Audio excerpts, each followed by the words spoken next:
Hello दोस्तों, स्वागत है आप सभी को राजा स्टडी में। आज हम लोग भूगोल के फर्स्ट अध्याय का नेक्स्ट पार्ट देखने वाले हैं। इससे पहले हम लोगों ने घ पार्ट का पूरा क्लियर कर लिए हैं। जितना भी उसमें एनसीईआरटी क्वेश्चन था, चाहे वो लॉन्ग हो चाहे वो शॉर्ट क्वेश्चन हो, सारे हम लोगों ने बहुत ही ईजिली डील किए हैं। तो आज हम लोग नेक्स्ट टॉपिक पे चलते हैं, जिसका पहला क्वेश्चन है मेरा कि नदी घाटी परियोजना को बहुउद्देश्य क्यों कहा गया है।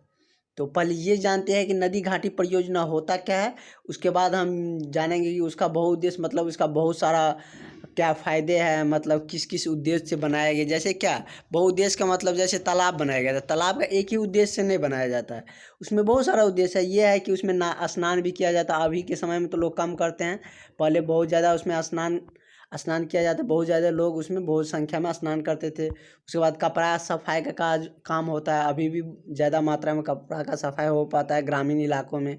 उसके बाद मछली पालन के लिए भी होता है, और पशु को जल की आवश्यकता के लिए भी वो यानी कि तालाब उसकी जल की आवश्यकता को पूर्ति करता है। तो वही क्या हो गया कि बहुउद्देशीय हो गया था। ये तो तालाब का बताया। इसके बाद हम इसमें ये जानेंगे कि नदी घाटी परियोजना का बहुउद्देश्य क्या है। पहले ये हम जानते हैं नदी घाटी होता क्या है, उसके बाद हम लोग देखेंगे। पहले दिखाते हैं आपको नदी घाटी कैसे क्या होता है। नदी घाटी परियोजना न, जहाँ पे मतलब पहाड़ों के या पर्वतों के, दो पर्वतों के बीच जो समतल भूमि रहते हैं न, कि समतल भूमि, वहाँ पे क्या बनाया जाता है, मतलब एक बांध टाइप का बांध बनाया जाता है। बहुत ऊंचे टाइप के बांध बनाया जाता है। उसमें क्या किया जाता है कि पानी को स्टोर करके रखा जाता है, जैसे कि आप लोग फिगर में देख सकते हैं। उसमें पानी को स्टोर करके रखा जाता है। जब आवश्यकता पड़ती है तब छोड़ा जाता है, और जब आवश्यकता नहीं होता तब उसको बंद करके ढक करके रखा जाता है। और ये डैम बहुत मतलब सब स्टेट में लगभग होता है। बिहार में भी है, उसके बाद झारखंड में भी देखने को मिलेगा, और नेपाल का डैम तो बहुत ही फेमस है, जो नेपाल में बैरज के नाम से फेमस है, जो भारत सरकार ही ने ही बनाया। वहाँ पे बहुत ज़्यादा पानी का स्टोर होता है, क्योंकि वहाँ पे हिमालय का डायरेक्ट उसके झरनों का पानी, पर्वतों का पानी उसमें आते हैं। तो आप लोग देख लिए कि इसमें कैसे क्या होता है।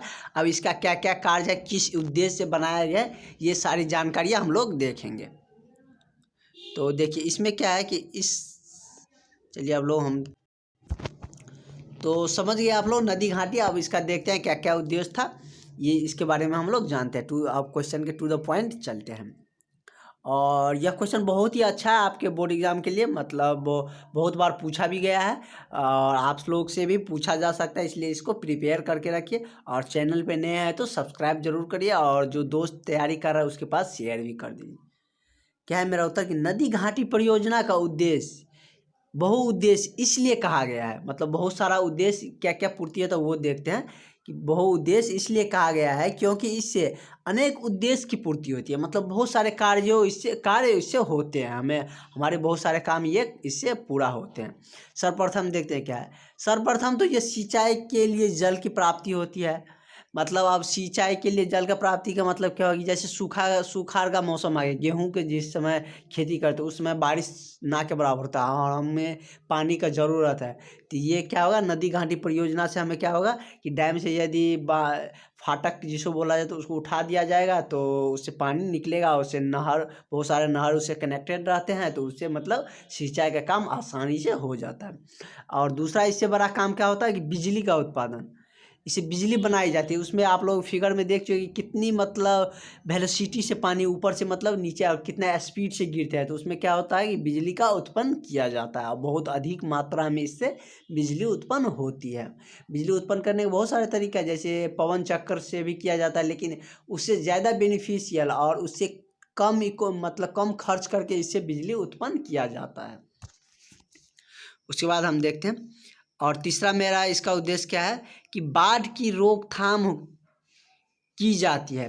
जैसे क्या हो कि बारिश का मौसम आ गया, या बहुत ज़्यादा गर्मी या बारिश दोनों एक साथ, कभी कभी गर्मी भी बहुत ज़्यादा कर देता है, अगला दिन बारिश हो जाता है। तो उसमें क्या होगा, जिस दिन गर्मी करेगा उस दिन क्या होगा, बर्फ़ पिघलेगा, और पहाड़ों पे से जो बर्फ़ पिघलेगा या ज़्यादा बारिश होगा तो बहुत ज़्यादा मात्रा में पानी आएगा, तो उसे फ्लड की खतरा एकाएक बनी होती है। यदि डैम नहीं रहेगा, यदि नदी घाटी परियोजना नहीं बनाया रहेगा, तो पानी एकाएक तो ग्रामीण परिवेश में आ जाएगा। इसलिए डैम बनाया जाता है ताकि कितना भी पानी आए वो स्टोर करके रख सके।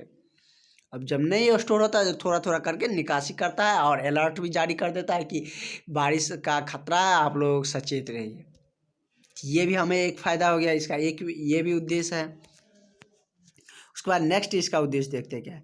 मिट्टी के कटाव को रोकता है। यदि अचानक यानी कि मतलब नदी घाटी पे से या पहाड़ों पे से बहुत अधिक मात्रा में पानी है तो वो क्या करेगा, यदि उसकी वेलोसिटी उसकी स्पीड बहुत अधिक रहेगी तो वो अपने साथ क्या करेगा, मिट्टी को भी लेके चल जाएगा।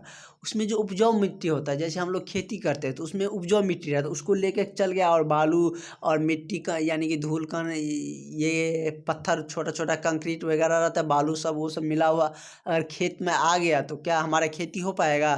नहीं हो पाएगा। तो इससे किसानों का मतलब क्या होता है कि उपजाऊ मिट्टी का भी बचाव होता है और मिट्टी का कटाव भी बहुत कम होता है। और नेक्स्ट मेरा उद्देश्य क्या होता है, जैसे मछली पालन। पानी स्टोर रहता है तो उसमें मछली पालन तो होगा ही होगा, उसमें मछली पालन का भी कार्य होता है। उसके बाद देखते हैं हम लोग, नहर का निर्माण द्वारा यातायात की सुविधा बढ़ाई जाती है।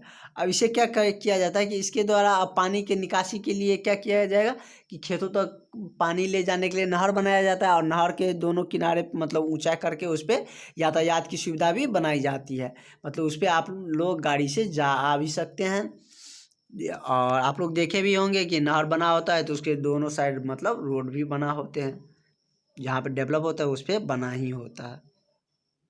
उसके बाद नेक्स्ट देखते हैं, इसे देखने पर्यटक आते हैं और यह इतना अच्छा दृश्य होता है यहाँ पे कि मतलब बहुत आकर्षक दृश्य होता है कि पानी बहुत ऊंचाई से गिरते रहता है। तो पर्यटक के जो हम लोग देखने जाते हैं जो बहुत ही अच्छा लगता है और देखता है तो पूरा पानी पानी। हम भी देखे थे वहाँ औरा डैम झारखंड में, वहाँ जाके देखे तो बहुत ही अच्छा लगता था। मतलब उसमें क्या रहेगा कि बहुत ज़्यादा पानी, आप जहाँ तक आपकी नज़र जाएगा वहाँ तक पानी ही पानी। उसके बाद ऊंचाई पे देखिएगा तो दूसरे छोर पे पहाड़ दिखेगा या उसमें मछली भी बहुत ज़्यादा या नौका स्ट्रीमर बहुत सारी चीज़ उसमें देखने को मिलेगी। तो ये क्या होता है कि पर्यटक देखने भी इसे आते हैं। इससे पर्यटन उद्योग का बढ़ावा मिलता है। इससे क्या होता है कि पर्यटन उद्योग का भी बढ़ावा मिलता है। जब पर्यटक लोग आएंगे वहाँ देखने तो वहाँ पर कारोबार भी होगा, मतलब दुकान भी खोल सकते हैं, वहाँ पे बिजनेस भी किया जा सकता है। उसके बाद क्या है कि पर्यटक नौकायान का मज़ा भी लेते हैं। उसमें नौका चलता है, स्ट्रीमर चलता है, शिप चलता है। आप कि जितना आप अवेलेबल है उस पर मतलब एबिलिटी आपका जितनी है उस पर आप बैठ के आप उसका मज़ा ले सकते हैं। तो देख सकते हैं कि इससे कितने सारे उद्देश्य को पूर्ति कर रहे हैं, मतलब कितने सारे काम इससे हो रहा है। तो इसलिए इसको क्या कहा गया, नदी घाटी परियोजना को बहुउद्देश्य कहा गया। बहुउद्देश्य का मतलब ये हुआ कि बहुत सारे उद्देश्यों को, बहुत सारे कार्यों को यह क्या कर रहा है, पूरा कर रहा है। आप देख ही लिए हैं कि कितने सारे कार्य को यह एक साथ पूरा कर रहा है, इससे हमें कितने सारे फायदे हैं। तो चलिए आज का वीडियो यहीं पर एंड करते हैं और हम लोग नेक्स्ट देखेंगे इसके बाद अगला question. Thank you for watching.